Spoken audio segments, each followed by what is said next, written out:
Hay un montón de autores uruguayos que su música ha trascendido y que ha tenido que pasar un tiempo para que tome la real dimensión. Estoy hablando de algunos autores que ya no están y de algunos que también están ahora y que necesitan de alguna trascendencia fundamental como para que la miremos de reojo. Es el caso del Príncipe. La Fuente de la Juventud es uno de esos discos increíbles que además tiene un libro maravilloso hecho por vos, Nico, que además has compartido, además la obra del Príncipe de alguna forma. Gracias por acercarte en este rato que estás por Montevideo.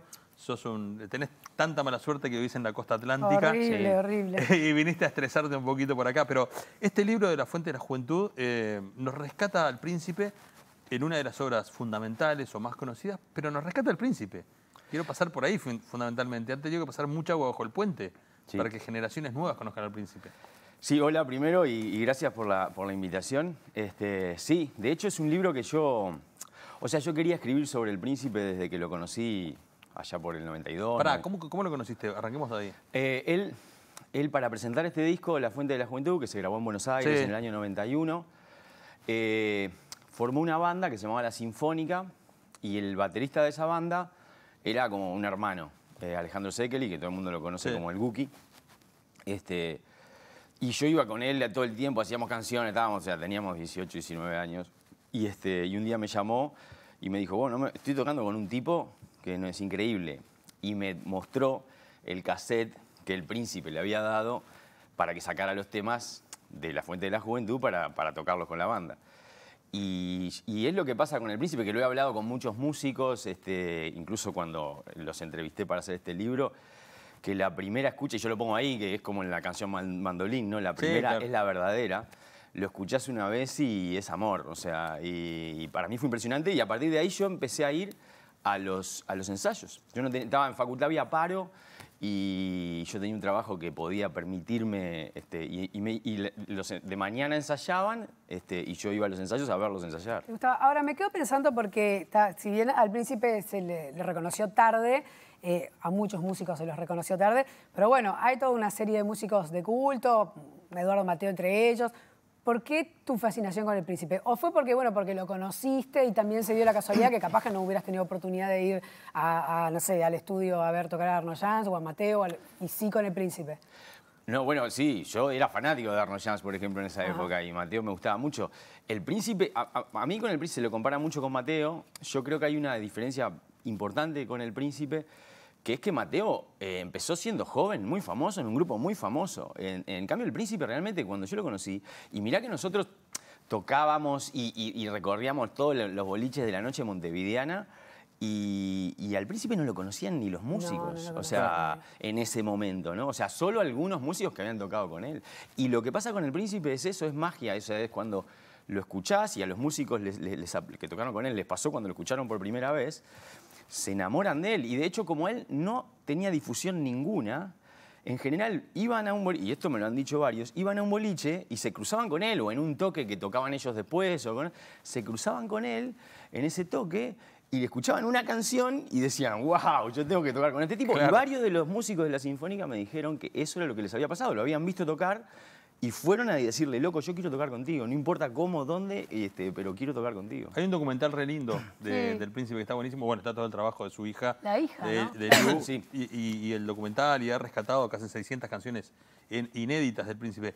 Es como que La Fuente de la Juventud es como una fuente que emana un montón de música y que sigue saliendo. Siempre aparecen canciones nuevas, inéditas o versiones del Príncipe. ¿Cómo hiciste?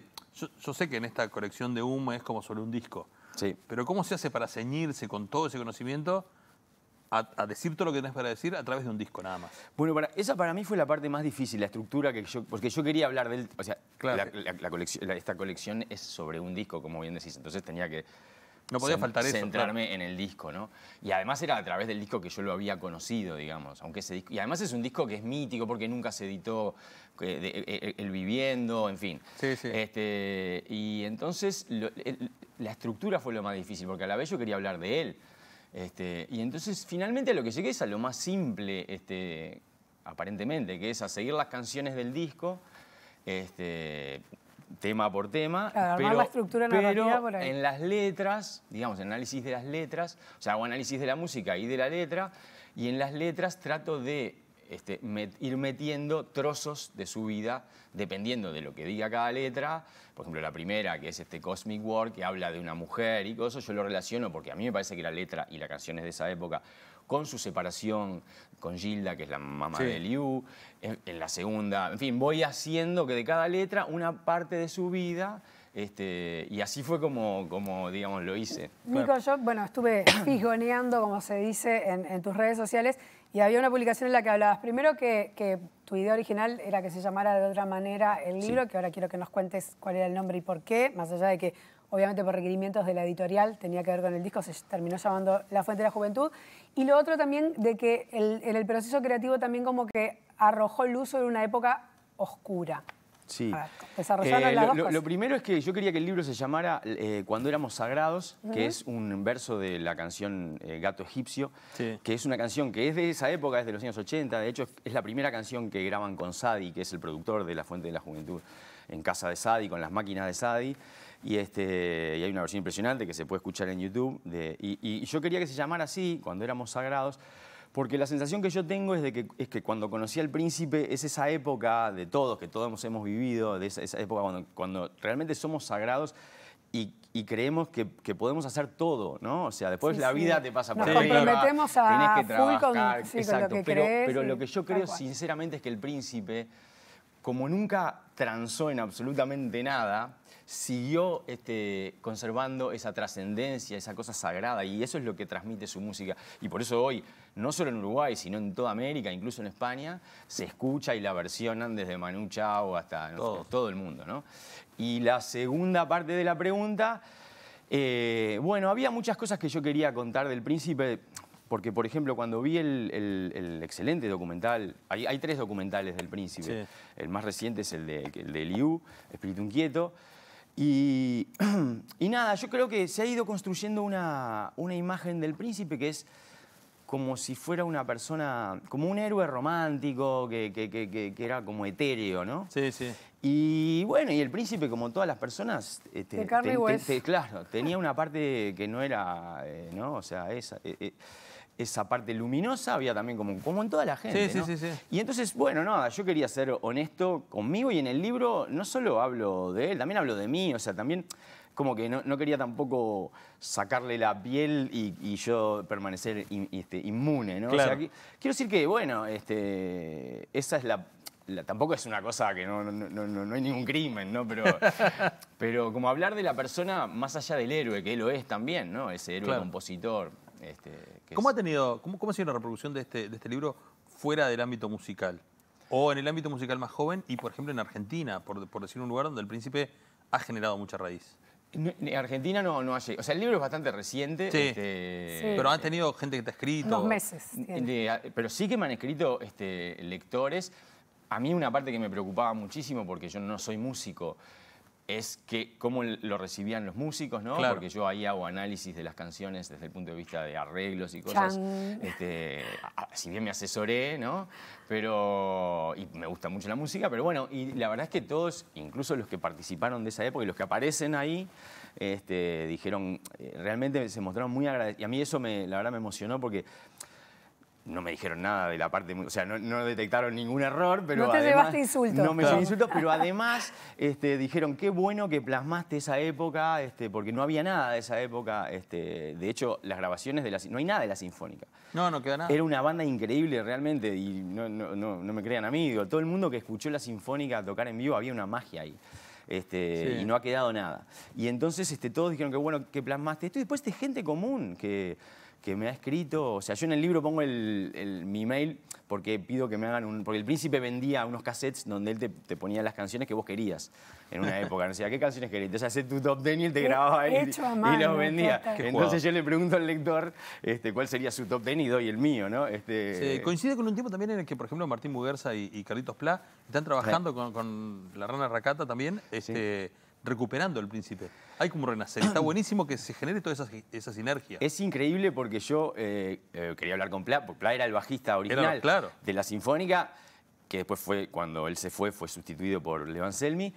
pero era el bajista original de la Sinfónica y yo hablé, lo contacté, él vive en Nueva Zelanda hace muchos años, lo contacté, hablamos por Zoom y entonces finalmente hablamos varias veces. Es un tipo recio el Pla y yo le tenía medio miedo, pero al final estuvo buenísimas las conversaciones. Y después hubo un tema que hablando con Mario Gula, él me dijo, oh, esto es como la canción Sucio Bar. Y yo digo, ¿cuál es Sucio Bar? No me la acordaba. Y la canción, que yo pongo en el epígrafe del libro, se escribirán las memorias de un tal que no era nadie en la ciudad. O sea, habla de un tipo que después de muerto se escribe en sus memorias. Claro. Y yo no la conocía y me dice, pregúntale a Liu, no sé qué, o al Pla. Finalmente el Pla la subió y yo digamos que lo molesté, digamos, varias veces, vos no te olvides. Me mostró un día, por Zoom me muestra una caja llena de cassettes, mirá, dice, tengo todo esto, tengo que investigar porque no sé. Y al final la subió. Y gracias un poco a eso, esa canción está ahí. Y después me enteré que estuvo por acá grabando. ¿Estuvo por acá? De La Rana Raraca, Están grabando un disco, ganaron unos fondos concursables. Exacto. Y están reeditando ese disco que casi no existe. Exactamente, está buenísimo. Esos tríos son increíbles, los dos en los que participa Pla son increíbles. Nico, ¿qué te llevas de toda esa época compartida con el Príncipe y con todo su mundo? Y para mí es una época fundamental en mi forma. O sea, siempre digo que nunca estuve cerca de nadie en ninguna disciplina que tuviera un talento ni siquiera similar al del Príncipe. Era una persona que vos estabas con él y todo era aprendizaje. ¿Le mostraste tus poesías, por ejemplo? Yo le mostraba mis cuentos. De hecho, ahí en el libro le mostraba mis cuentos. De esa época yo era muy joven. Y pero empezaste con poesía. Sí, empecé a editar. No, pero edité más tarde poesía. Y le mostraba los cuentos que yo estaba escribiendo en esa época y él los leía generosamente. De hecho, me acuerdo que le escribí un artículo sobre él y quedó que obviamente se perdió, quedó muy impresionado. Para mí fue como un maestro y la verdad es que en esa época que compartimos todas las mañanas en la casa del Guki, yendo religiosamente, para nosotros era realmente como ir a una academia. Éramos todos muy jóvenes, claro. Él nos llevaba 15 años y era realmente muy luminoso estar con él, era increíble, era una persona... para mi formación como creador fue quizás entre 2 o 3 personas más importantes, que a pesar de que no hago música, claro. Como creador era una persona que era toda enseñanza. ¿Qué mochila linda te sacaste de encima? Porque supongo que haber vivido todo esto con el Príncipe, ya lo he tenido en el buche, digamos, ya lo he tenido acá todo el tiempo, ¿no? Sí. ¿Está referenciado en otras escrituras tuyas, por decirlo de manera muy general? No, de hecho yo siempre quise escribir algo sobre él y fantaseé, escribí poesía sobre él. Por eso escribiste. Sí, pero no la mostré nunca. Fantaseé sobre escribir una novela, meterlo de personaje. De hecho lo metí en una cosa que estaba escribiendo a él. Y después lo saqué. Me acuerdo que le había puesto un nombre, Gustave Chagrin, que era como Gustavo Pena en francés, ¿no? Como para disfrazarlo. Pero no. Y fue como realmente sacar, o sea, me costó muchísimo el proceso. Paralelamente fue un proceso muy convulso en mi vida personal y casualmente, porque no fue buscado, sentí en cierta manera que me había tocado hacerlo en este momento también como una ayuda que él que me hacía desde otro lugar, ¿no? De otra dimensión, y hablando con la gente, con la hermana, con Eliú, con los músicos, con amigos de él, un poco a todos nos pasaba lo mismo, como que llegaba un momento en donde había una cosa mágica, o sea, para esto parece místico y yo no soy una persona... Pero sí creo que el Príncipe tenía esa cosa trascendente y al terminarlo, sí, sentí como que, bueno, esto está ahí. De hecho, al final lo pongo, o sea, me costó mucho hacer esto. Bueno. Qué grande, Nico, placer, de verdad. Muchas gracias, Muchas gracias a ustedes. Por haberte